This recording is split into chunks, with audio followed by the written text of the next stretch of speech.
On the internet, most creators get one moment.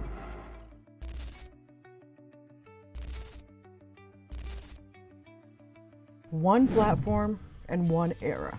But very few survive the jump. Before the haunted locations,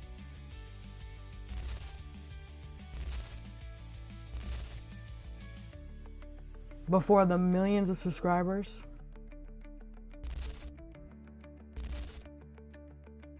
before belief became their brand,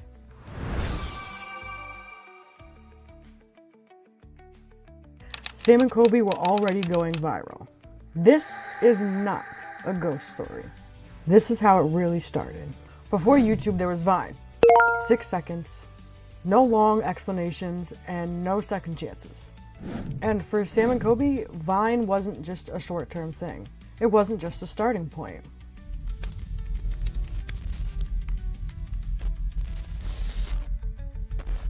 It was a crash course in attention. Their content was loud, fast, chaotic. But if you're looking for something new, I know somebody that you could choose. What about me? What about me? What about me? Perfectly built for a platform like Vine, where you had to hook the attention of the viewer within seconds. And they either instantly won them over or lost them forever. Pranks, reactions, rule breaking.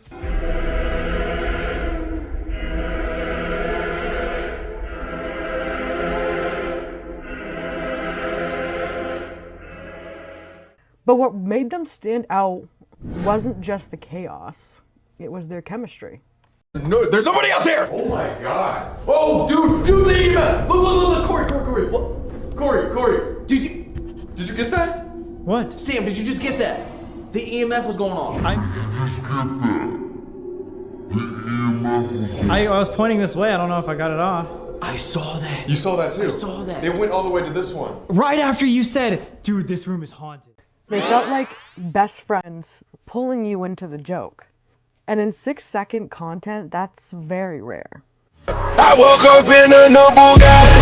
I woke up in a new...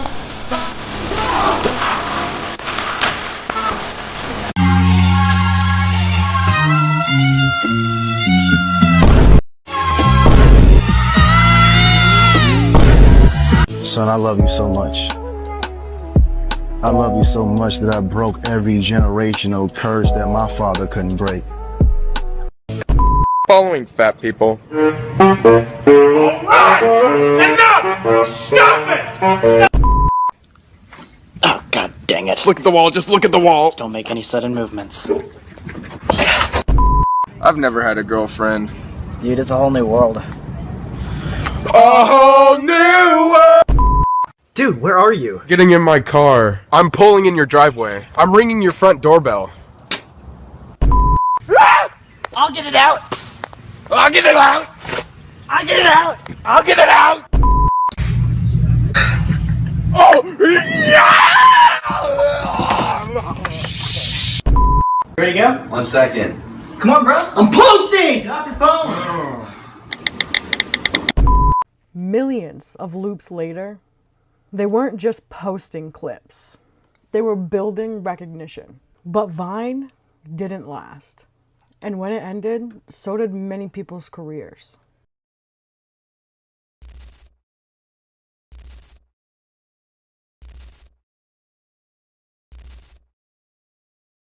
When Vine shut down, creators faced a brutal reality. Either evolve or disappear. YouTube wasn't 6 seconds anymore. It demanded structure, consistency, and a reason to stay. Sam and Colby brought the same energy. But suddenly, energy alone just wasn't enough. People wanted long form. They wanted something they could binge watch for hours on end. And longer videos exposed a lot of weaknesses for some creators. Ideas that worked fast, but not long. Chaos needed direction. And personality needed pacing. This is where many former Vine stars stalled. But Sam and Colby didn't quit. They experimented. They tested different formats, and they watched what stuck. And slowly, they learned how to stretch moments into stories. Early YouTube success came, but clarity didn't. They were known They were watched, but they weren't yet defined. And that's the most dangerous place in a creator's career. Because when algorithms shift, when trends move on,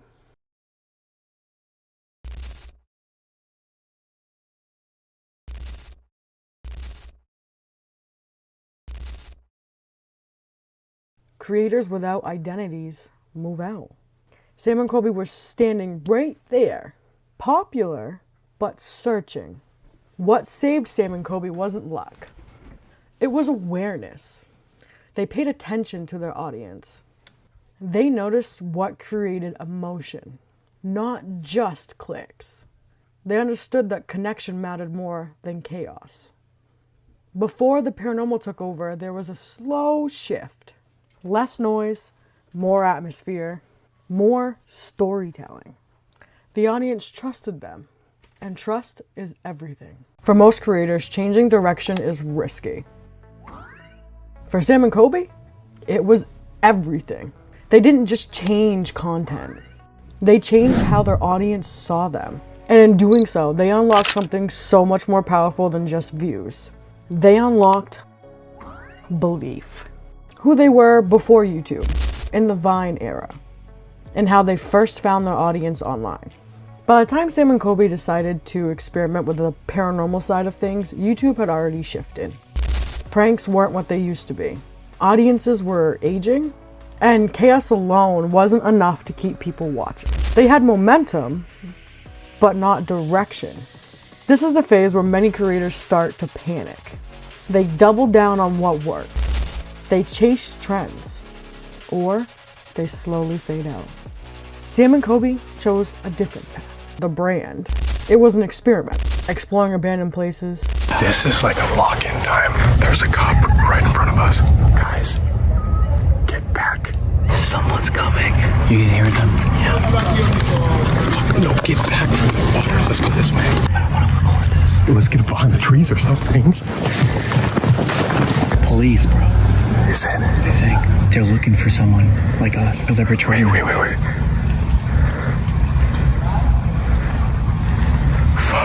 They literally just passed.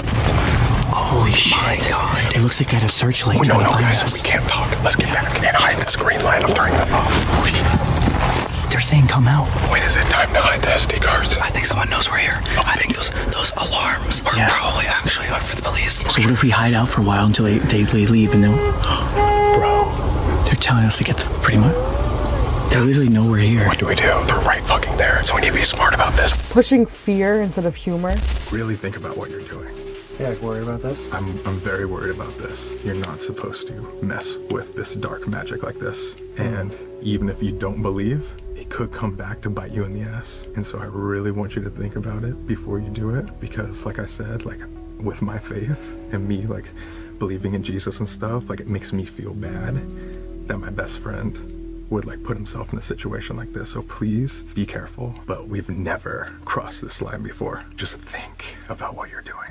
Letting silence do some of the work.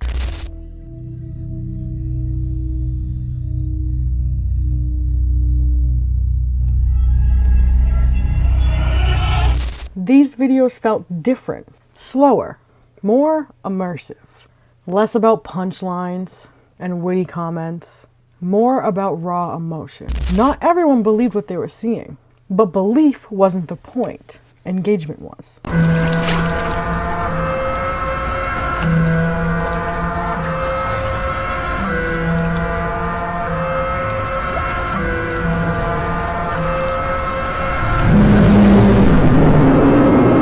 The paranormal shift succeeded for Sam Colby because of something that they already had with the audience. Trust. I don't wanna ruin this one. This type of love don't always come and go. Viewers believed them even if they questioned the experience.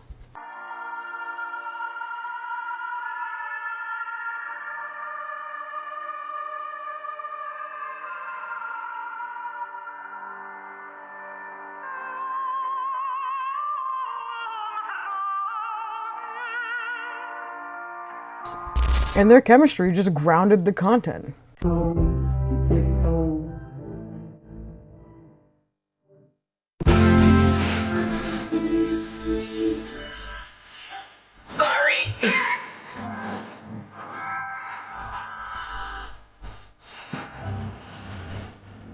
This wasn't about convincing skeptics. With my faith, you're not supposed to mess with this dark magic. Be careful. But I cannot directly talk to Satan. It was about inviting the audience into the moment. And that changed everything. Don't.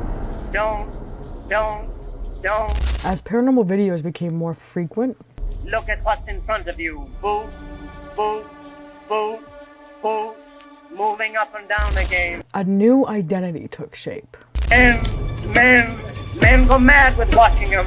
There's no... Sam and Colby weren't just curious creators anymore. They were guides. Men. Each video felt like an event, a shared experience. Discharge in the war. There's a cop right in front of us. They're looking for Something you watch with the lights off. This wasn't a trend chase. It's not fire, devil duck or anything but... It was reinvention. And it worked. Boom, moving up and down again. There's no discharge in the wall. By this point, Sam and Colby weren't just making videos anymore. They were creating experiences. looking for the serial killer. They're looking for the prisoners here. But the creeper and the mimic are known to be more in the center, in the crossroads. And for the first time, viewers weren't just watching. They were choosing what they believed. Wait, that's the REM pod. That's temperature on the REM pod right now. This is where belief met doubt. In episode 2, we explored Sam and Colby's transition to YouTube, how their content evolved, their audience grew, and the foundation of their brand was built. Sam and Colby's early YouTube success wasn't driven by production value. It was driven by authenticity. They weren't experts. They weren't paranormal investigators. They were reacting in real time. Oh, where is he going? To the left. That's F block. Fear, Oh shit. I'm okay. confusion, Do you mind if we see if there's something I would have hit my head on? excitement, I thought it was back there. That was really loud. You scared I me. guarantee you that's on camera. That was so loud. and that mattered. As their videos grew darker in tone and more focused on the paranormal, something changed. Viewers stopped asking, "Is this entertaining?" and started asking, "Is this real?" This was the beginning of the divide. So it gets... You need to communicate with me.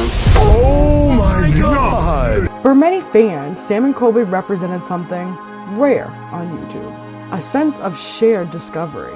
They were scared, and the audience felt it. If something went wrong, it felt unscripted. We're out in the middle of the woods, and this is like the 10th thing of our equipment that died. Die! But with growth came scrutiny. Some viewers fully believed. Others became skeptical. Not because Sam and Colby had changed, because success changes how content is perceived. When views climb into the millions, trust is questioned. Are they exaggerating? Is this edited for reactions? Tonight, we are locking ourselves in one of the most uniquely haunted places we've ever been to, Crescent Sanatorium. Is this still genuine? The tension didn't hurt the channel though. It fueled it. Debating became part of the experience. What made Sam and Colby different was it didn't matter if you believed them. It was that belief wasn't required to participate, or to watch, or to just enjoy it. Comment sections became forums. Fans shared their own theories. Every single video turned into a conversation. And without fully realizing it, Sam and Colby did something powerful. They made the audience a part of the story. Whether you believed it or doubted it, you were still watching it. This balance, belief versus doubt, would define the next phase in their careers. Because as the locations became more extreme, Dude, I can't handle this. Oh, watch your head, watch your head, watch your head. Really? Oh. I always feel so much better with a stick. and the moments became more intense, Frequencies. frequencies. Oh, use the radio on the frequencies. I think I understand. The pressure to prove authenticity only grew. And soon the question wouldn't be, do you believe? It would be, what happens when belief is challenged? Success doesn't just bring attention, it brings expectation. And once millions of people are watching, every moment is examined. For Sam and Colby, the microscope was officially on. Explored the divide between belief and doubt, and how the audience perception became a part of Sam and Colby's story. As Sam and Colby's audience began to grow, the environment around their content started to change. Rapport. We're making memories. This is dude. Look at this shot. Look at these doors. Dude, that's so scary. If those all just boom, boom, boom, boom, boom. I would be crying. What once felt spontaneous is now being analyzed. What once felt authentic is now being questioned. This isn't fully unique to paranormal content though. It happens to every single creator who reaches a certain scale. But from the beginning, Sam and Colby's content relied solely on trust.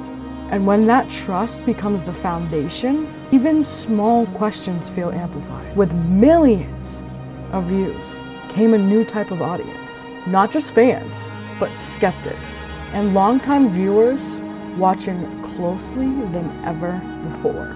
People began revisiting their old videos. An asylum, and finally a prison. And they say there was approximately 40,000 deaths here. Moments were rewatched. Guys, for investigation number 2, we actually have a trigger event to try to see if we can contact the little girl who unfortunately died on the swing. Patterns were discussed, not necessarily because something was wrong, but because the attention had sharpened. The microscope wasn't hostile, it was just curious. For many viewers, scrutiny didn't stay abstract. It became very specific. Now you all know what I'm referring to. The collaboration at the Conjuring House with Cody and Satori. We are attempting to stay 1 week at the official Conjuring House. This is crazy. It really marked a moment in their career where questions were so intensified. The method that was presented was completely unusual, and yet the experience was so compelling. And the reaction online was immediately divided. Some viewers found the moment completely convincing.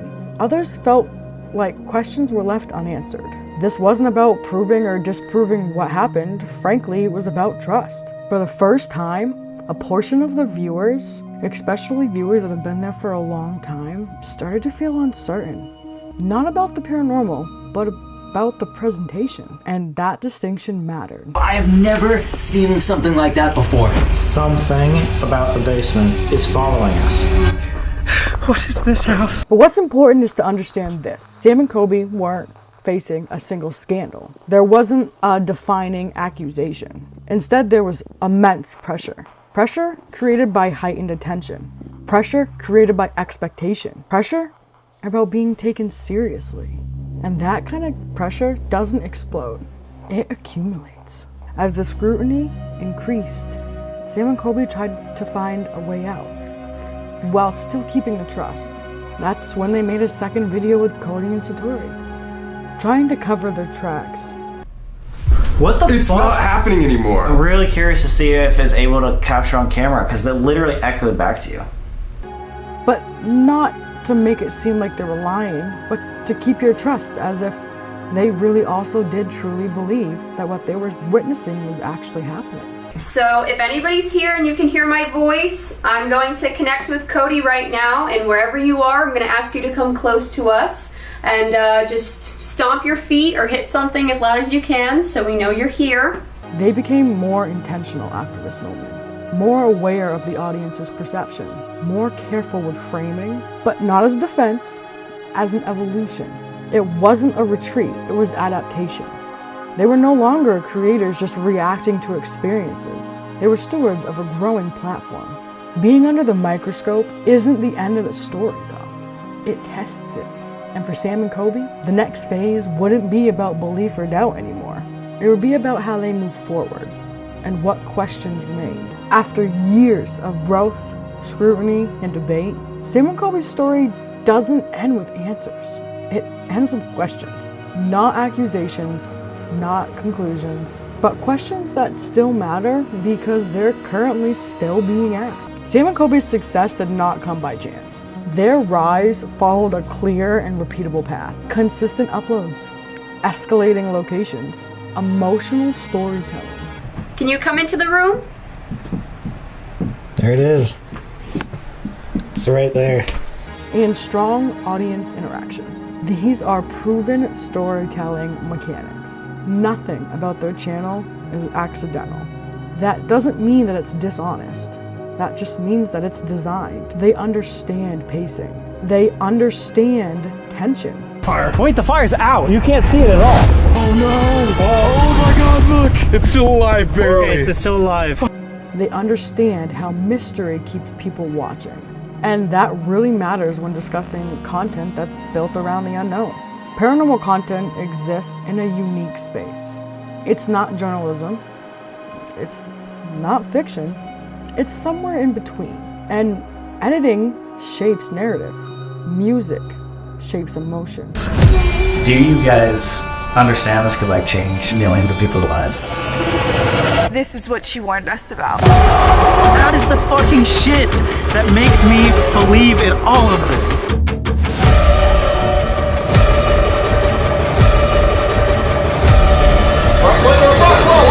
Expectations shapes interpretation. That does not automatically discredit their experiences.